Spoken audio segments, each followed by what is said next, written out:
Hi, I'm ShaneAllen, and this is assignment number 2 on game loops. So we'll start with our theme. So basically, the story behind this game is that zombie films aren't real enough anymore, so film studios have chosen actual zombies over actors. So your job is to create zombies using these volunteers that show up and sell them to the movie companies. So let's look at the main game loop. Uh, so so basically, you take these volunteers, uh, and you convert them into zombies. Wait, and then you can wait for more volunteers,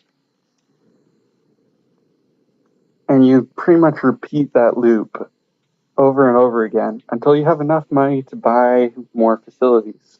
These facilities can help you create more zombies from the amount of volunteers.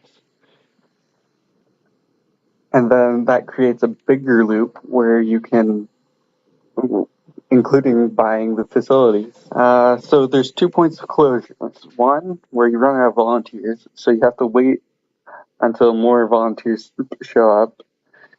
And then the other point of closure is when a player buys a facility, because it makes them feel like they've accomplished something bigger through the grinding venture of creating zombies. So what they learn is that your resources, which are the volunteers, the money, and the factories or the facilities, they all work together to create the zombies, basically. And so basically, there's a codependent relationship between the money and the volunteers, because the volunteers run the facilities and the money creates the facilities. So having both is a good idea for this. But what brings them back? So there's a timer on when you're going to have more volunteers to restart the process. And basically, when the player comes back, the idea is that they will have volunteers and they can restart their loop.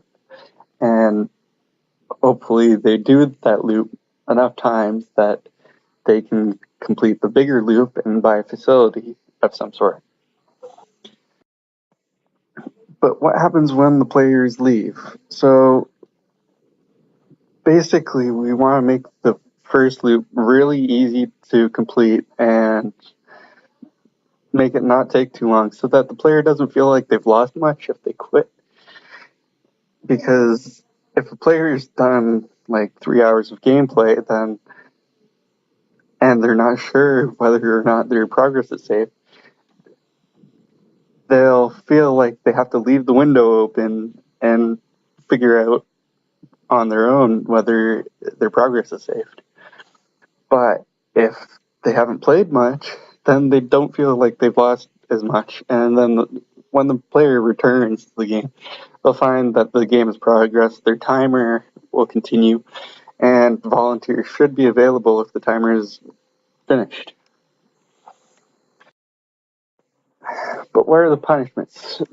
So there's no real actual punishments in the game, but there could be a self-inflicted punishment. If the player gets into a routine, they can plan out when they return to the game to make their loop a little more efficient.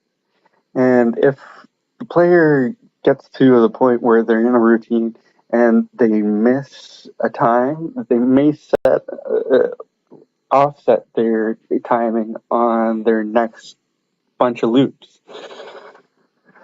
It's kind of a mental punishment for themselves. And the rewards, upon completing the quick loop, the player collects money for zombies. And the large loop, you get a boost of volunteers. It's pretty self-explanatory.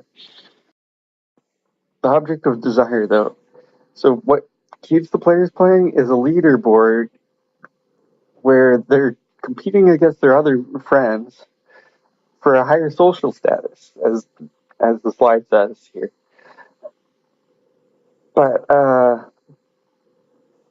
basically, they keep grinding, and as they grind, their social status pushes them to reach for the top spot.